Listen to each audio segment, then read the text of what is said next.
Hi folks, Deacon Ed here, and this is part 2 of my brief series on where is the Holy Spirit. In the last video, I tried to broaden our vision of the activity of the Holy Spirit by returning to the Old Testament and seeing the Spirit at work in all of creation, in the prophets, in the judges, in the kings, and in the people of God. But most importantly, I talked about the promises God made to act one day and to act where there'll be a new exodus, a new era, a new creation, where God's Spirit will be poured upon the Messiah and on all of us. And that's what I want to talk about today. And this, I think, is missing in a lot of preaching around the Pentecost. You see, the story of Pentecost, as we hear in the Acts of the Apostles, or John's version in chapter 20, where Jesus appears in the upper room and breathes on the disciples. In both of those accounts, the Pentecost account from Luke, where the wind blows through the room, the tongues of fire come on them, and they start to speak different languages. Or John's version, where the risen Jesus appears, breathes on them, says peace to them.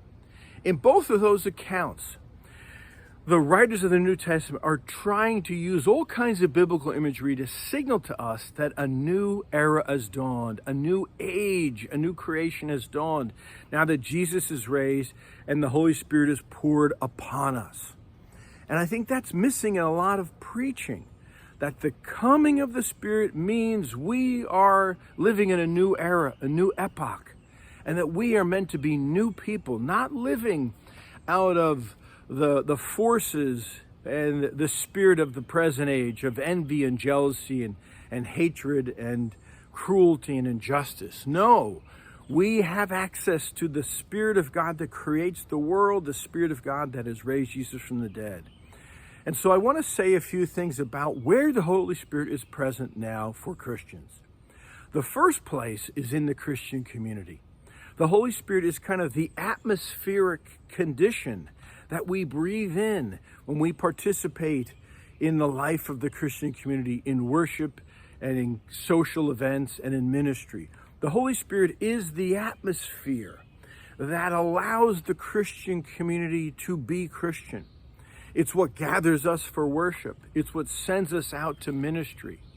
That same Spirit is what connects us to the risen Jesus and begins to walk with him and be his disciples and get to know him.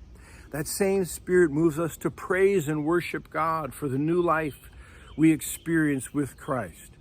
And here's a very important thing to notice.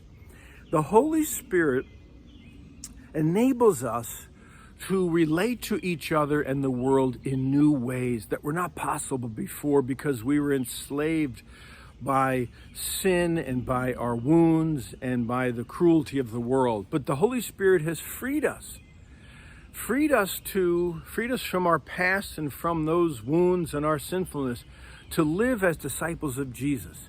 And so pay attention to the new ways you notice yourself and other people acting. You may notice forgiveness, or peacemaking, or cooperation, or collaboration. Don't take it for granted. That's all the work of the Holy Spirit, because the Holy Spirit is the unifier. Unifies us to Christ, unifies us to each other, the source of fellowship, of communion.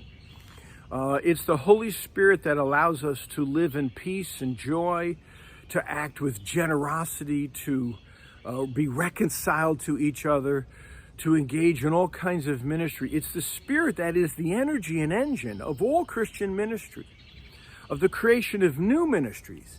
The Holy Spirit is the creative source of our music, of our celebration, of our art, of the new future ways that we will live, new institutions that we'll create.